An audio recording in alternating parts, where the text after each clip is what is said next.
ये कहते हैं कि यहाँ जहाँ पे ये रहते हैं कि वहाँ इमाम साहिब जो हैं वो कुरान देखकर तरावी पढ़ाते हैं और 8 पढ़ाते हैं, तो हम क्या करें, इसका क्या हुक्म होगा, इसके इंशाल्लाह जवाब देते हैं, लेकिन एक छोटे से ब्रेक के बाद। बिस्मिल्लाहिर्रहमानिर्रहीम।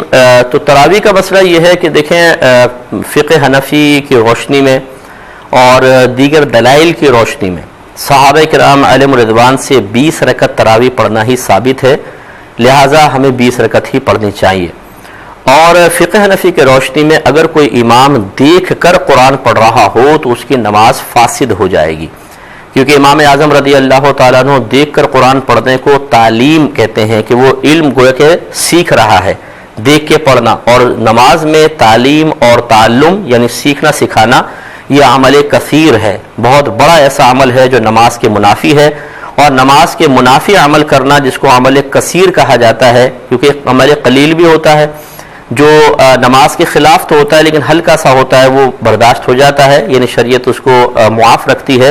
लेकिन बहुत बड़ा कोई ऐसा अमल करना कि वो आदमी नमाज में ही ना लगे, वो अमल कसीर कहलाता है। और तालीम व ताल्लुम ऐसा ही अमल है जो अमल कसीर कहलाता है। लिहाजा इमाम आज़म रज़ी अल्लाह ताला अन्हु देख कर कुरान पढ़ने की बिना पर नमाज के फासिद हो जाने यानी टूट जाने का हुक्म देते हैं।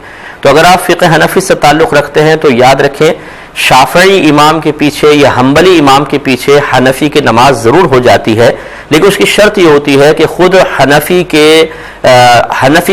फ़िक़्ह के मुताबिक उसकी नमाज सही हो रही हो। अगर सही नहीं हो रही तो फिर मसला होगा।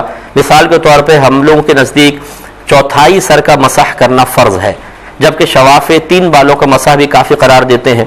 अब अगर आपने देखा इमाम साहब ने थोड़ा सा पानी लिया, बस ऐसा लगाया और आके वो नमाज पढ़ना शुरू हो गए हैं, यानी मसा ऐसा किया, बाकी वुज़ू करके नमाज पढ़ा रहे, तो यकीनी सी बात है कि हमारे नज़दीक इनकी नमाज सही नहीं है, क्योंकि इन्होंने फ़र्ज़ पूरा नहीं किया।